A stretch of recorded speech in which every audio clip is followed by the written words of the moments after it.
Graças a Deus, meus irmãos, que bom estarmos aqui mais uma vez para louvar ao Senhor, para cultuarmos aquele que nos ama como eterno, e é com alegria de fato que nós estamos aqui. Como diz o Salmo 100, celebrai com júbilo ao Senhor todas as terras, servir ao Senhor com alegria. O sentimento do coração do povo de Deus no dia do Senhor, no dia do domingo, não pode ser outro senão esse, de alegria, de felicidade, de celebração, né? E isso vai ser refletido nos dias demais da nossa semana, né? Nossos outros dias vão ser refletidos com aquilo que nós experimentamos nesse dia, né? Esse dia de alegria, esse dia de comunhão com os irmãos em Cristo Jesus, e esse dia no qual nós aprendemos também com a palavra do Senhor sendo pregada ao nosso coração e aos nossos ouvidos. E eu convido os irmãos a que nós abramos as nossas Bíblias em Romanos capítulo de número 14.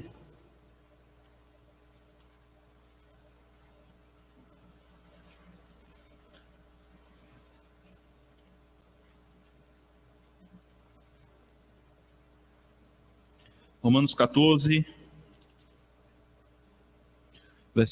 apenas um versículo de número 8.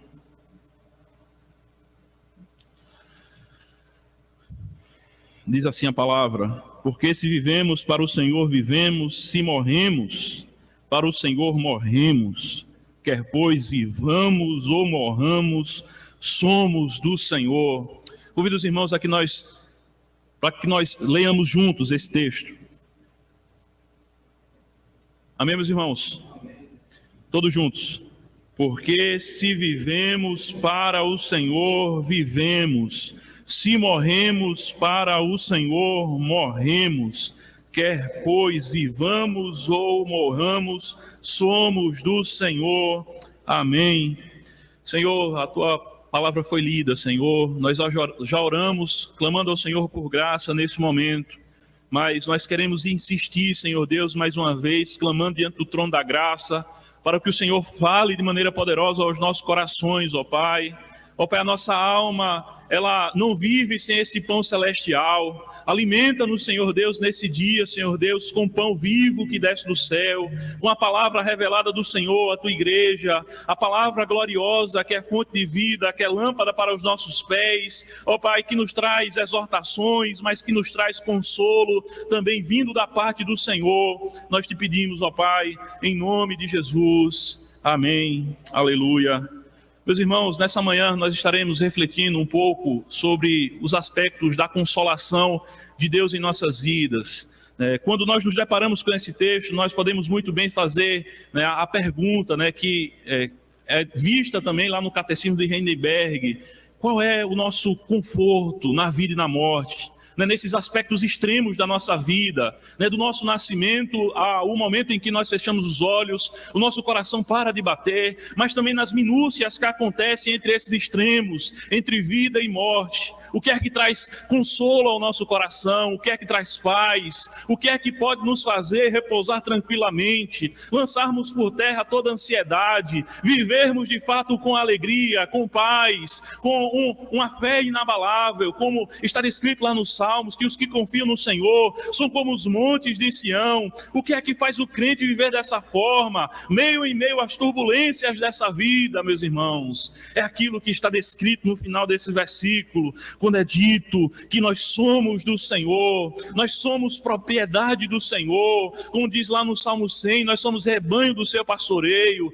Nós não estamos lançados ao acaso, nós não estamos lançados à deriva, nós não somos sequer de nós mesmos, meus irmãos, mas nós somos do Senhor. Quer vivamos, quer morramos, nós somos do Senhor. E isso muda a nossa perspectiva quando nós enxergamos as coisas. Isso muda a nossa cosmovisão, a nossa visão de mundo, de como nós enxergamos o sofrimento, de como nós enxergamos a angústia, de como nós enxergamos as aflições que nós enfrentamos em meio a esse mundo mau, de lágrimas que nós derramamos, de dor que nós sentimos, não apenas no corpo físico, mas na alma, no âmago do nosso ser, no nosso coração.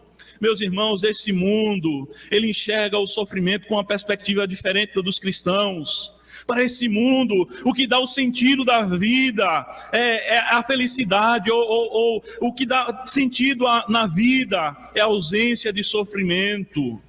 E para isso os homens, eles fogem a todo custo do sofrimento e da angústia, mesmo até tomando decisões inadequadas, como alguns, na fuga do sofrimento, chegam ao ponto de tirarem a sua própria vida, de se suicidarem, ou de optarem por um suicídio maquiado, que é a eutanásia. Outros, mulheres, recorrem ao aborto, sejam eles ilegais ou legais, não importa, mas é uma decisão que não é adequada.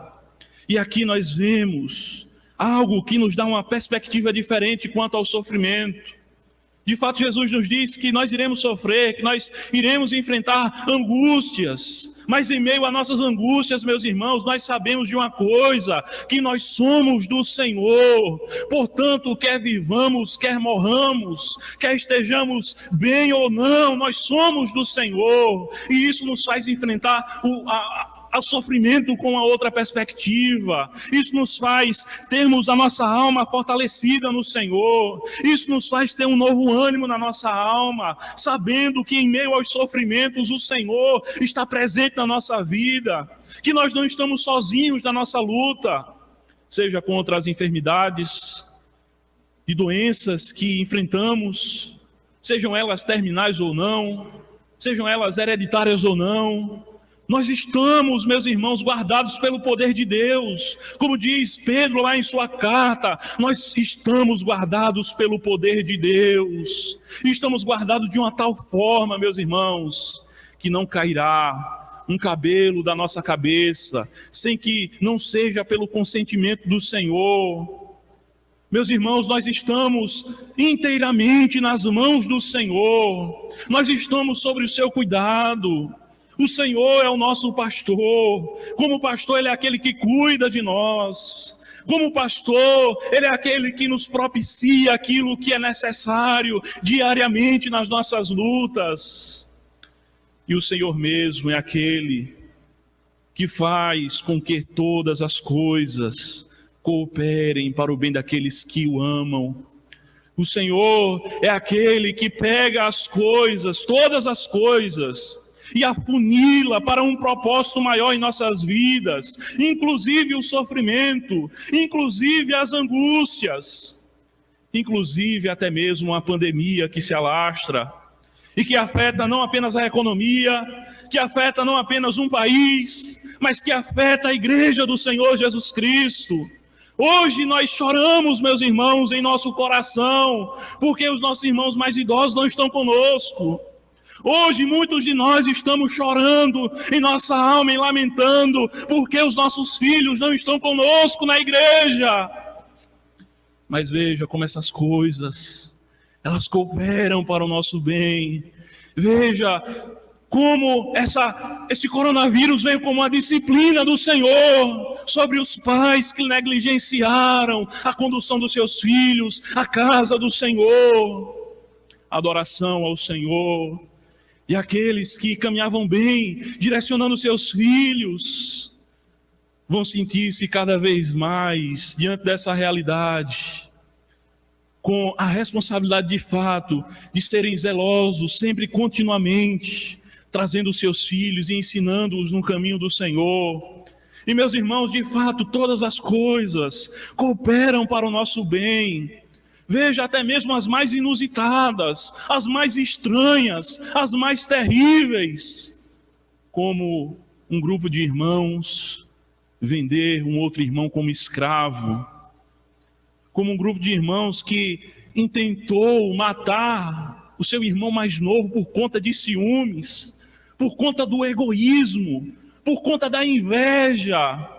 E aquele jovem, o jovem José, ele foi vendido como escravo por uma caravana que estava passando, e ele chega ao Egito, e lá no Egito coisas terríveis continuam acontecendo.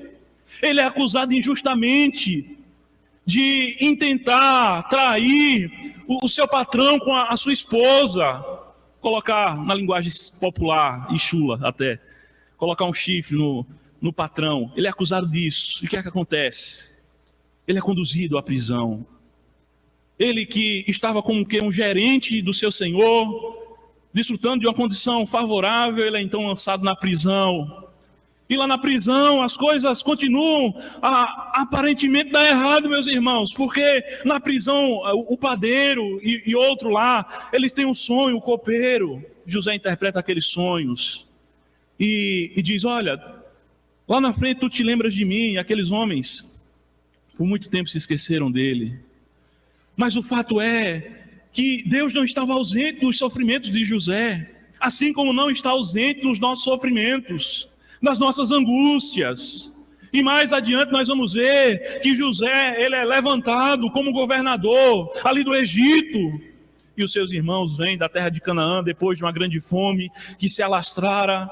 E a atitude de José, quando vê os seus irmãos, não é de se vingar, não é de se encolerizar com seus irmãos, não é de se vingar deles, não é de lançá-los no cárcere, não é de fazê-los escravos do Egito, escravos de Faraó.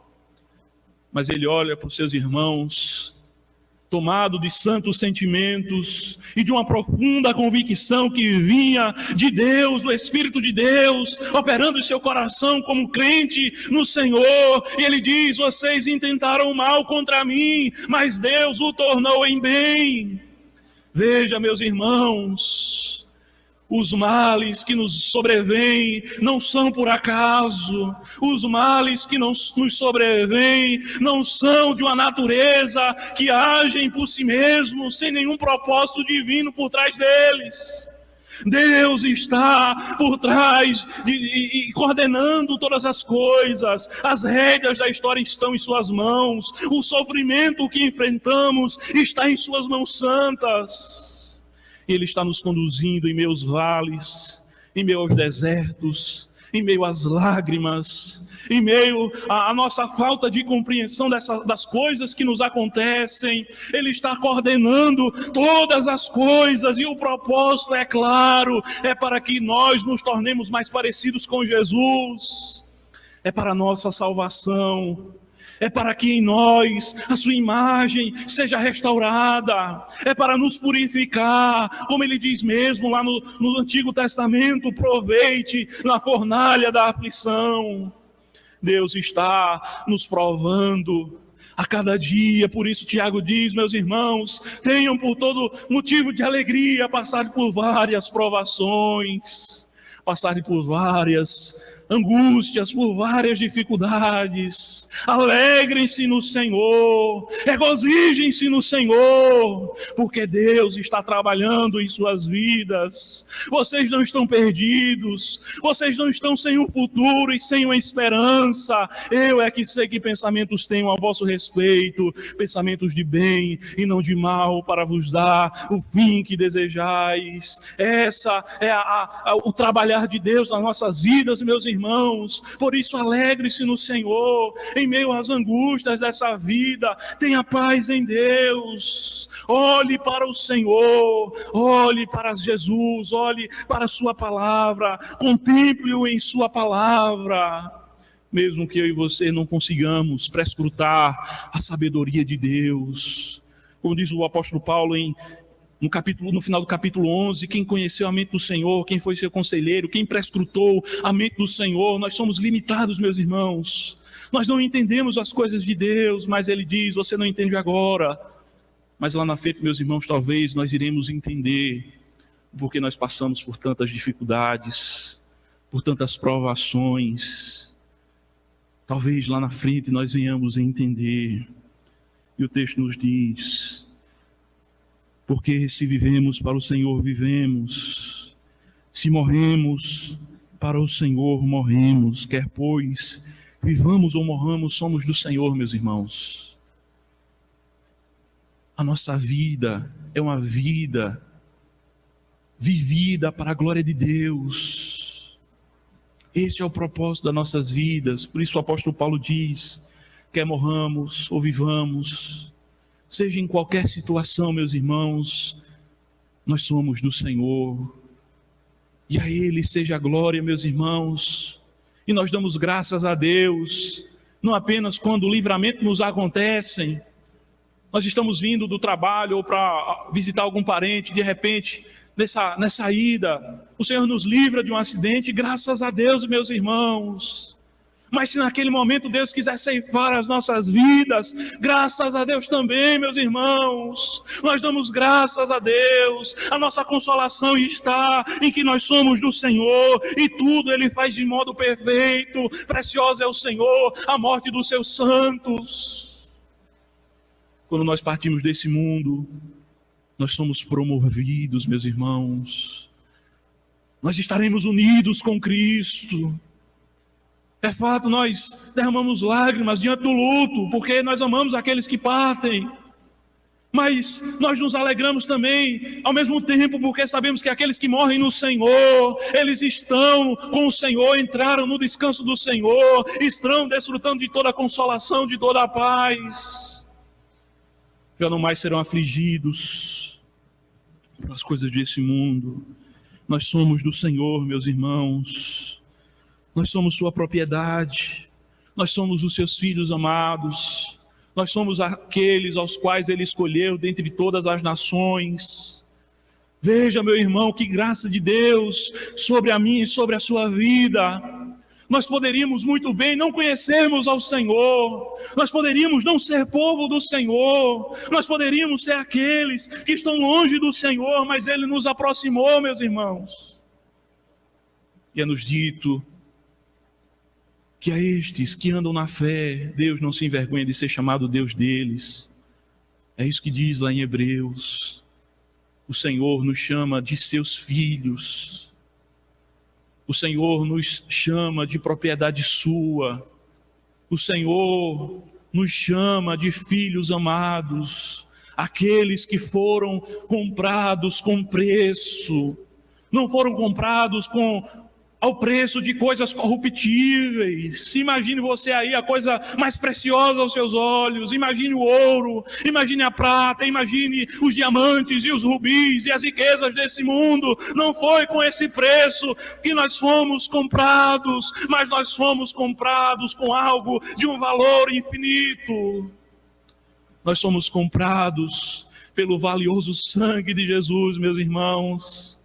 Nós somos comprados com o sangue bendito do Senhor Jesus. Deus enviou o seu Filho amado. Deus entregou aquilo que de maior valor Ele tinha para comprar as nossas almas, para pagar a dívida que nós tínhamos por conta dos nossos pecados.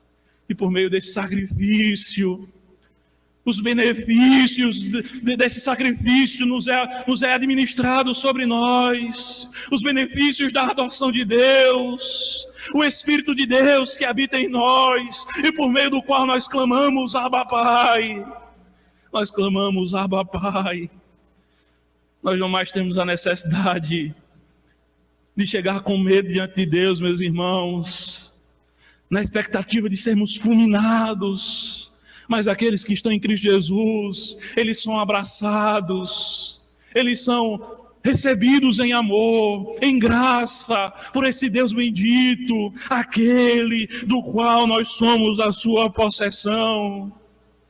Por isso, meus irmãos, tenha esse conforto na sua alma, tenha essa consolação em si, tenha esse alicerce como um fundamento da sua vida. Você é do Senhor, nós somos do Senhor. Amém. Senhor, como é majestosa a Tua palavra, Pai, como ela é gloriosa. Oh, Pai, como ela de fato, ela é cura para o nosso interior, como ela de fato alimenta o nosso ser, como de fato, ó Senhor, pela palavra do Senhor e não a palavra do homem, nós somos vivificados, nós somos transformados, nós temos um renovo dentro de nós.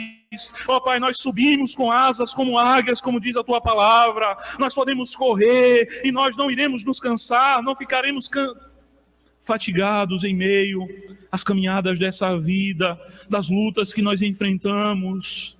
Ó Pai, porque nós somos do Senhor, essa igreja é do Senhor, esses irmãos são do Senhor. Que bênção indizível, que bênção que nós não sabemos, ó Pai, expressá-la em toda a sua dimensão de tão gloriosa que ela é.